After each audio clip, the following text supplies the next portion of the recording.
ಧ್ರುವ sir ಇಲ್ಲಿ ನಿಮ್ಮ right sir ಇಲ್ಲಿ ರೀಸೆಂಟ್ ಆಗಿ ಅಂದರೆ ಕೆ ಡಿ ಸಿನಿಮಾದಲ್ಲಿ ನಾನು ಕ್ರಿಮಿನಲ್ದು ಒಂದು ವಿಷಯ ಕೇಳಕ್ಕೆ ಇಷ್ಟಪಡ್ತೀನಿ. ಅಂದರೆ ಕ್ರಿಮಿನಲ್ ಶೂಟಿಂಗ್ ಟೈಮಲ್ಲಿ ಮೇಕಿಂಗ್ ಮಾಡೋ ಟೈಮಲ್ಲಿ ತುಂಬ ಜನ ಫ್ಯಾನ್ಸ್ಗಳು ಬಂದು ಫೋಟೋ ತೊಗೊಳೋದು ರೀಸೆಂಟಾಗಿ ಸಿಕ್ತು.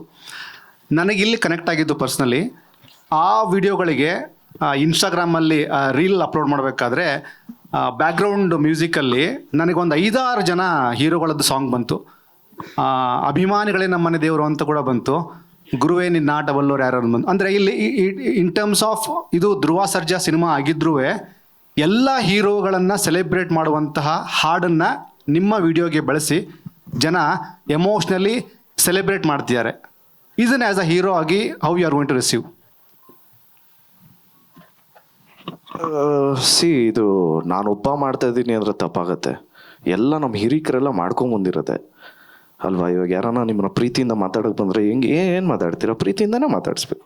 ಸೊ ಅದನ್ನೇ ಮಾಡ್ತಾ ಇರೋದು. ಸೊ ಅದನ್ನು ಈಗ ಸೋಷಿಯಲ್ ಮೀಡಿಯಾ ಇರೋದ್ರಿಂದ ಎಡಿಟ್ ಮಾಡಿ ಹಾಕ್ತಾರೆ. ಸೊ ಖುಷಿ ಆಗುತ್ತೆ ನನಗೂ. ಈಗ ಗ್ಯಾಡ್ಜೆಟ್ಸ್ ಯುಗದಲ್ಲಿ ನಾವು ಪರಸ್ಪರವಾಗಿ ಮೀಟ್ ಮಾಡ್ತೀವಿ ಅನ್ನೋದು ಕಮ್ಮಿ ಆಗಿದೆ. ಸೊ ನಾನು ಐ ಲವ್ ಟು ಮೀಟ್. ನನಗೆ ಇಷ್ಟಪಡ್ತಿದ್ದಾರೆ ಅಂದರೆ ಪ್ರತಿ ಭಾನುವಾರ ನಾನು ಮೀಟ್ ಮಾಡ್ತೀನಿ. ಸೊ ಅದು ಇದ್ದೇ ಇದೆ.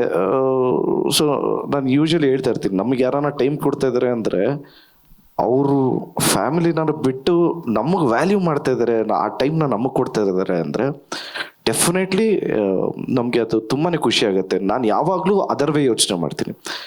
ಏನು ಒಂದು ಭಾನುವಾರ ಎಲ್ಲರೂ ಬರೋದು ನಿಲ್ಲಿಸ್ಬಿಟ್ರೆ ಹೆಂಗೆ ಅಂತ, ಅದು ಯಾವತ್ತು ಬರಬಾರ್ದು ಅಂತ ಪ್ರತಿ ದಿವಸನೂ ಕಷ್ಟಪಡ್ತಾ ಇದ್ದೀನಿ. ಇದು ನಾನಂತಲ್ಲ, ಎಲ್ಲ ಆ್ಯಕ್ಟ್ರಸ್ಸು ಹಿಂಗೆ ಮಾಡೋದು.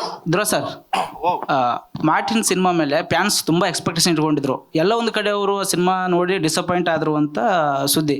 ಆ್ಯಂಡ್ ಈಗ ಕೆ ಡಿ ಸಿನಿಮಾ ಮೇಲೆ ಏನು ನಿಮಗೆ ಎಕ್ಸ್ಪೆಕ್ಟೇಷನ್ ಇದೆ? ಆ್ಯಂಡ್ ಪ್ರೇಮ್ ಸರ್ ಅಂದರೆ ಅವರು ಮಾಡಿ ಸಿನಿಮಾ ಯಾವುದು ಫ್ಲಾಪ್ ಎಲ್ಲ ಹಿಟ್ಟೆ. ಬಟ್ ಈ ಸಿನಿಮಾದಲ್ಲಿ ನೀವು ಏನು ಎಕ್ಸ್ಪೆಕ್ಟೇಷನ್ ಇಟ್ಕೊಂಡಿದ್ದೀರಾ ಅಂದರೆ ಫ್ಯಾನ್ಸು ನೀವು ಎಲ್ಲ?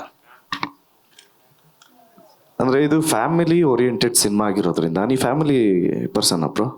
ಹೌದು ಸರ್. ನಿಮ್ಮ ತಂದೆ ತಾಯಿಗೆ ಇಷ್ಟ ಆಗುತ್ತೆ.